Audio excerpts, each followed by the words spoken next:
Arracher un sourire à Bougon? Une aventure de la forêt de Bois-Joli. Au cœur de la forêt des Bois-Jolis, là où les feuilles chuchotent des secrets au vent et les ruisseaux gloussent sur les cailloux, tout le monde était, en général, de très bonne humeur. Justement, un petit rouge-gorge s'était mis à siffler son air le plus joyeux quand une voix rauque a grondé depuis un terrier.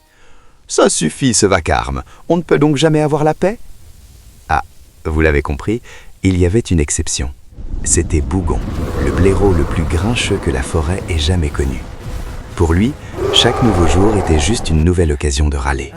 Le soleil brillait, bien trop aveuglant. La pluie tombait, beaucoup trop mouillée. Les autres animaux riaient, quel horreur ce bruit. Il passait ses journées au fond de son terrier à marmonner tout seul, persuadé que personne au monde ne pouvait le comprendre. Pourtant, quelqu'un l'observait depuis un petit moment. C'était Filou, un jeune furet au museau pointu et au regard vif.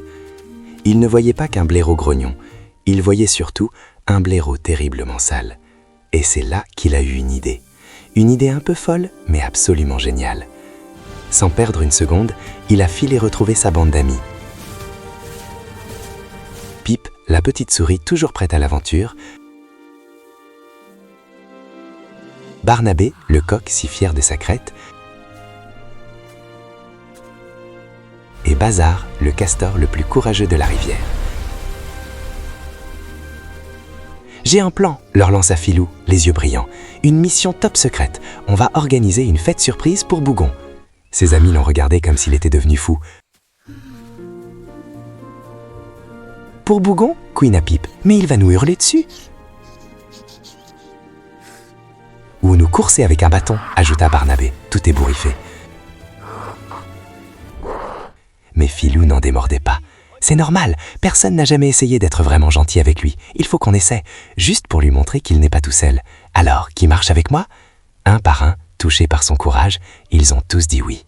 La mission Sourire de blaireau était lancée. Dès le lendemain, l'opération commença. Mais attention, tout devait être absolument secret. Barnabé était responsable du gâteau. Il a trouvé les plus belles mûres de la forêt, mais en essayant de les attraper discrètement, ses ailes ont fait un boucan pas possible. Du fond de son terrier, Bougon a tout entendu. « Pfff, encore cet oiseau ridicule qui s'agite pour rien », marmonna-t-il entre ses dents. Pendant ce temps, Bazar, le castor, préparait les décorations. Avec ses dents de pro, il sculptait de jolies guirlandes dans du bois mort. Sauf que le crac-crac-crac de son travail s'entendait à des kilomètres. Bougon, les oreilles dressées, est devenu encore plus méfiant. Maintenant, c'est les rangeurs qui s'y mettent. Ils complotent tous pour gâcher ma tranquillité, c'est sûr. Le plus dur, c'était d'empêcher Bougon de s'approcher de la clairière secrète. C'était la mission de Pipe. La petite souris a, accidentellement, fait dévaler une avalanche de noisettes juste devant la porte de Bougon. Le blaireau est sorti, fou de rage. Mais qui a mis ce bazar devant chez moi? C'est un complot, j'en suis certain. Et pendant qu'il balayait chaque noisette avec colère, Filou et les autres mettaient la touche finale au préparatif. Mais dans sa tête, Bougon a commencé à tout assembler. Un coq qui fait du bruit, un castor qui tape sur du bois, une souris qui bloque son entrée, c'était évident. Il lui préparait un mauvais coup. Ils veulent me chasser de chez moi, c'était dit, le cœur serré de rage. Eh bien, on va voir ça. À bout de nerfs, Bougon décida de les surprendre. Il suivit le bruit jusqu'à la clairière cachée, prêt à pousser le cri le plus effrayant de sa vie. Il écarta les buissons d'un coup de patte furieux et bondit au milieu des animaux en hurlant. « Alors, c'est comme ça qu'on essaye de... » Il s'est figé. Sa gueule est restée grande ouverte, mais pas un son n'a pu en sortir. Devant lui, la clairière était méconnaissable. Des guirlandes de fleurs dansaient entre les arbres, et au milieu, un énorme gâteau au mur trônait sur une souche. Tout autour, Filou, Pipe, Barnabé et Bazar, les pattes chargées de cadeaux, se sont écriés d'une seule voix. « Surprise !» Bougon était cloué sur place. Toute sa colère s'était envolée, laissant place à une immense surprise. Il regarda les autres animaux qui lui souriaient un peu nerveusement. Filou s'avança tout doucement. « C'est pour toi, Bougon. On voulait juste te voir sourire un peu. » Un petit sourire, timide et maladroit, est apparu sur son visage.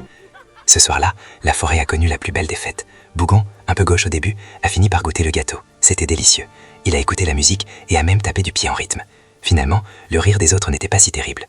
Ce jour-là, Bougon, le blaireau qu'on croyait le plus grincheux du monde, a découvert que le plus beau des cadeaux, ce n'est pas le silence, mais d'être bien entouré. Parce que parfois, même le cœur le plus bougon a juste besoin d'un petit peu de gentillesse pour apprendre à sourire à nouveau. C'est déjà la fin de cette aventure. N'oubliez pas le pouce et de vous abonner pour ne pas louper la prochaine histoire de Plume Mignon. À bientôt.